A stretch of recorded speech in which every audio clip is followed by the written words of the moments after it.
Long ago, football was a game for heroes, grizzled legends, who played until hell froze over. Then they played on the ice.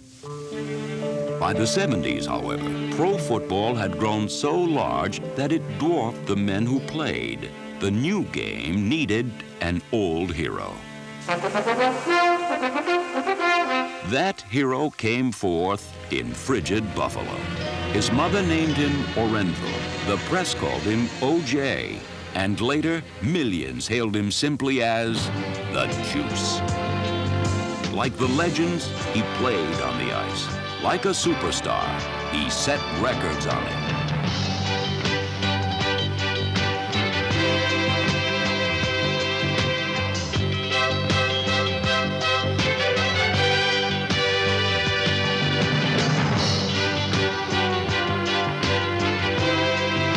OJ had it all. The speed, the size, the moves.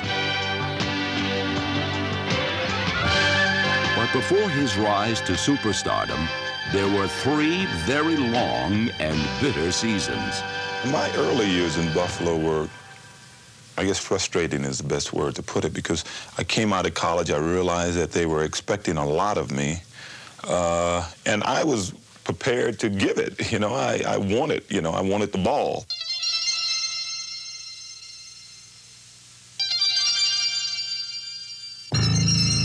Simpson rarely got the ball, and when he did, he didn't carry it very far.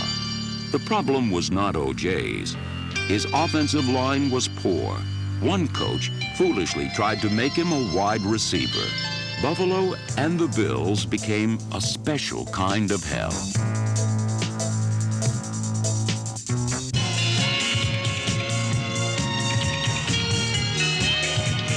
Another Heisman Trophy flop, they all muttered. But in reality, OJ was a rocket, poised on the pad. All he needed was a man to come in and press the button. Well, the turning point in my career was obviously when Lou Saban came to Buffalo. Lou had always been a coach who was in favor of the run. More important, Lou brought some stability to the organization because he featured me. He made no bones about it when he came in, and I led the league in rushing. Saban gave Simpson the ball and 5 solid blockers. OJ gave the world one hell of a running back.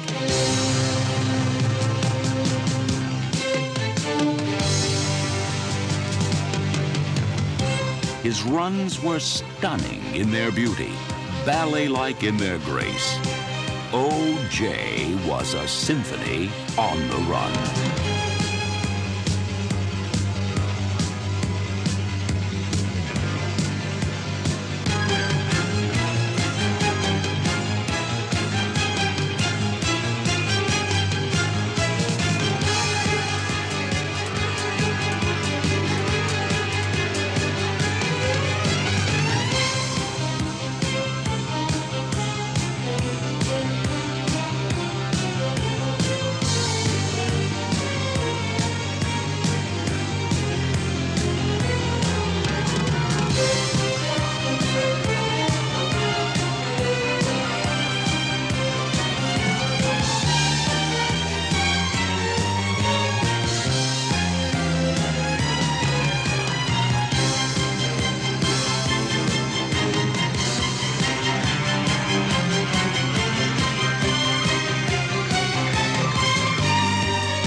The Juice made holes where there weren't any and created daylight out of tangled jerseys.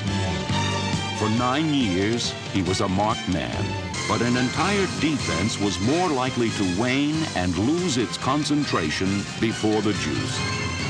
Still, every Sunday there came voices proclaiming that on this day, the great OJ would be stopped. And we figured out scientifically, without any prejudice, who's going to win the ball game.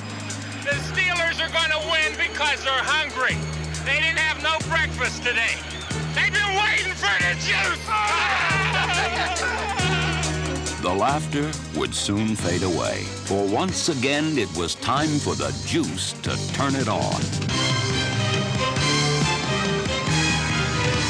Simpson rushed for 200 yards against the world champion Steelers.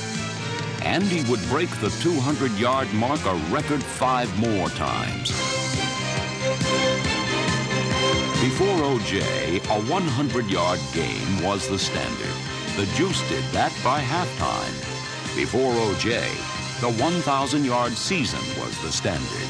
In 1973, the Juice had 1,000 by mid-season, and everyone wondered, could he gain 2,000?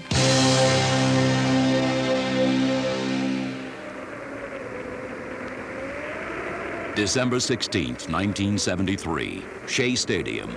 In that final game, O.J. needed 197 yards to reach 2,000.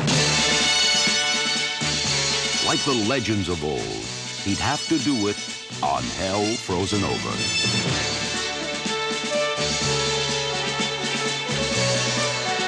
Those who were there will never forget the sight of him slipping and crawling over his muddied blockers, edging ever closer to that magic number. And now it's for the 2,000, boys.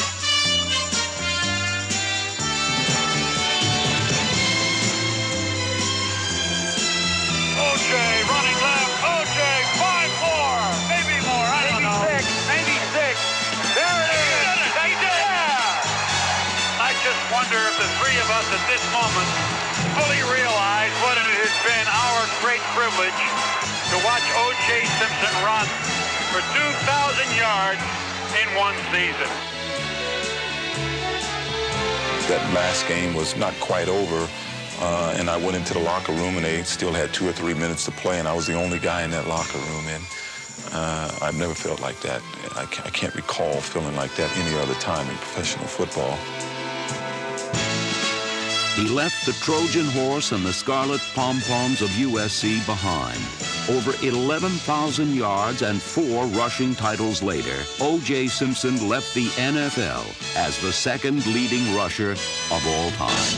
Indeed, he was the old-style hero for the modern game.